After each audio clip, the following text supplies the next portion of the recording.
Develop effective feedback skills. Focus on behavior rather than the person.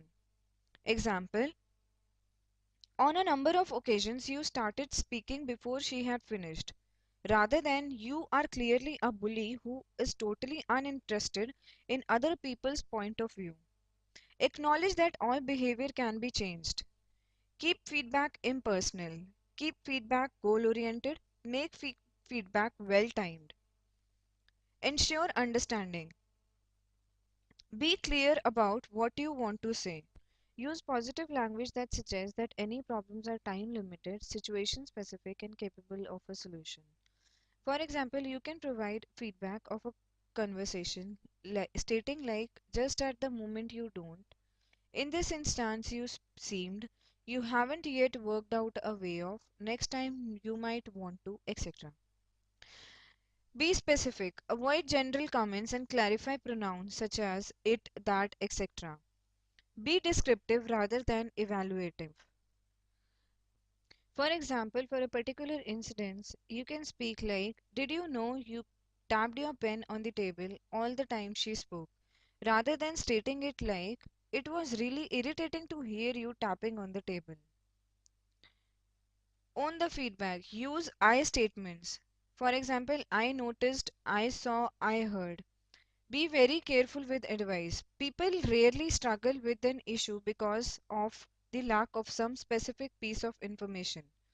Often, the best help is helping the person to come to a better understanding of their issue, how it developed, and how they can identify actions to address the issue more effectively. Let's take a look at role of communication in organizations. Its key purpose is the direct action to get others to behave in a desired fashion. It incorporates systematic sharing of information plus interpersonal side with the focus on interpersonal relations between people. Let us study the ways through which communication can be carried out in an organization. These are formal and informal ways of communication.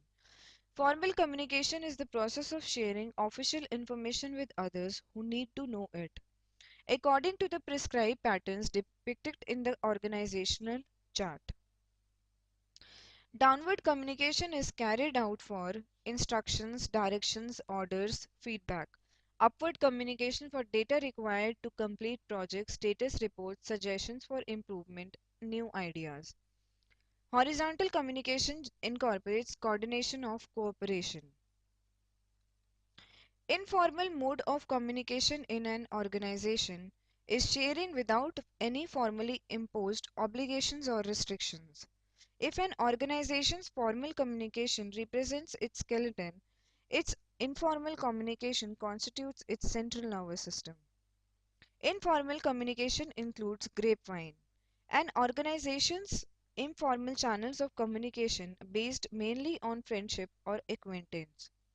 To hear something through the grapevine is to learn of something informally and unofficially by means of gossip or rumor.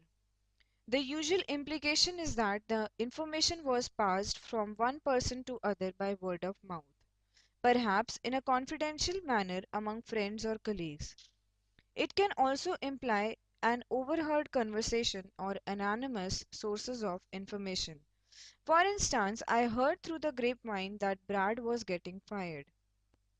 Another positive effect of grapevine is that it releases mechanism for stress, helps in identification of pending problems, creates an early warning system for organizational change, and a vehicle for creating a common organizational culture.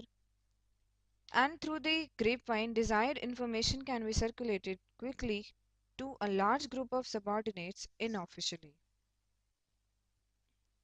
Communication is important because it is about how information is set and received within firms. Business communication refers to the sharing of information between people within an enterprise that is performed for the commercial benefit of the organization.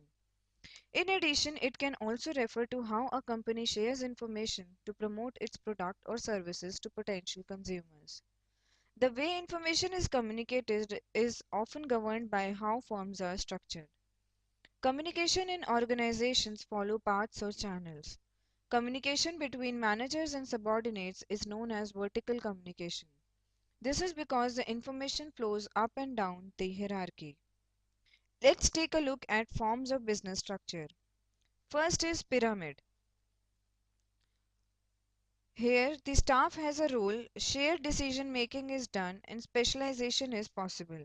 Next is entrepreneurial and independent form of business structure. Now let's take a look at the pyramid form of business structure. In the pyramid form of business structure, decisions pass down through formal channels from managers to staff, and information flows up through formal channels from staff to management. In the entrepreneurial business structure, the action is quick, but the pressure is on decision makers. There is greater reliance on key workers supporting decision makers. One or two people make decisions. Mostly small business units have this form of structure.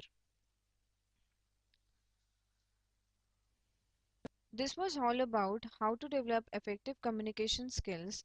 In the next session, we will be discussing about how to ensure corporate sustainability. Thank you.